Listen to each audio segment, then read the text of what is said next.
Welcome to our channel. In this video, we'll introduce you to Tomo-chan as a Girl, a romantic comedy anime that was released in 2023. This is the 8th episode, and we're back with a review of it.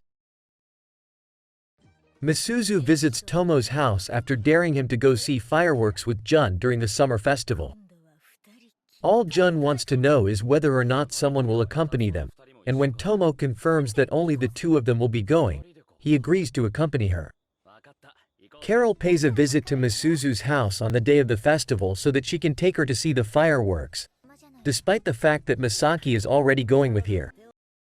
Jun waits for Tomo at the summer festival, and when he finally appears, he can't take his gaze away from her. She visits the place wearing a traditional kimono because of the occasion. When the two of them visit the local shops, the vendors don't even recognize Tomo, whom they fear a lot. They ask Jun about her, and when one of them learns that the beautiful girl next to him is the same Tomo who used to win every gift in the shop, he takes her photo and sends it to other shopkeepers as a warning. Unfortunately for the vendors, Tomo easily wins every single game she plays and collects several gifts. Before the fireworks, Tomo expresses her gratitude for Jun's presence in such a way that he can barely contain his emotions and holds her hands as if he wanted to say something. But then he changes the topic and asks her to go see the fireworks which are about to start.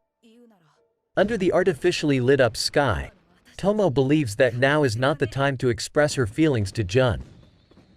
Meanwhile, he is also struggling with the strange emotions that he has for his childhood friend.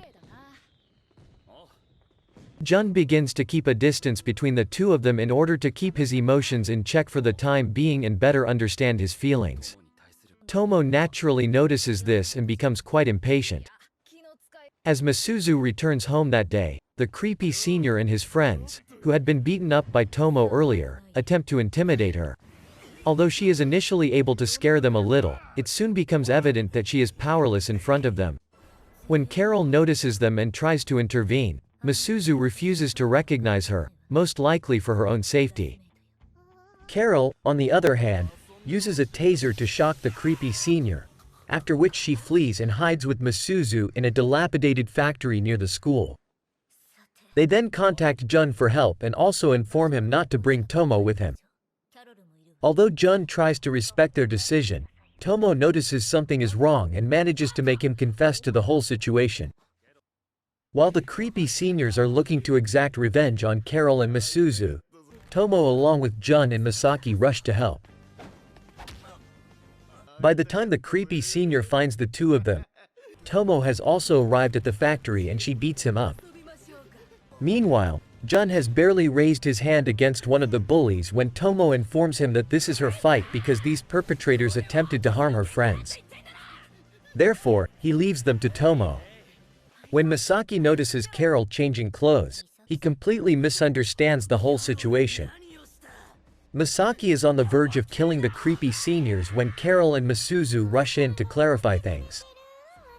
After beating up the bullies, Tomo returns home, while Misuzu takes advantage of the situation to threaten them. She informs them that Tomo is the only daughter of Goru, the notorious owner of the Aizawa dojo.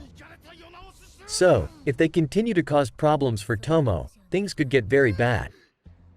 When the creepy seniors discover Tomo's father, they become terrified and swear to protect her and Misuzu from now on.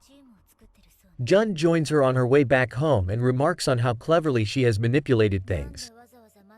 The next day, Tomo believes she ruined her relationship with Jun by acting too rashly. But when he greets her normally, she is overjoyed and rushes back to school, leaving Jun behind. If you liked this video and want to see the next part, please subscribe to this channel because I'll be posting many more just like this. I'll see you on the next one.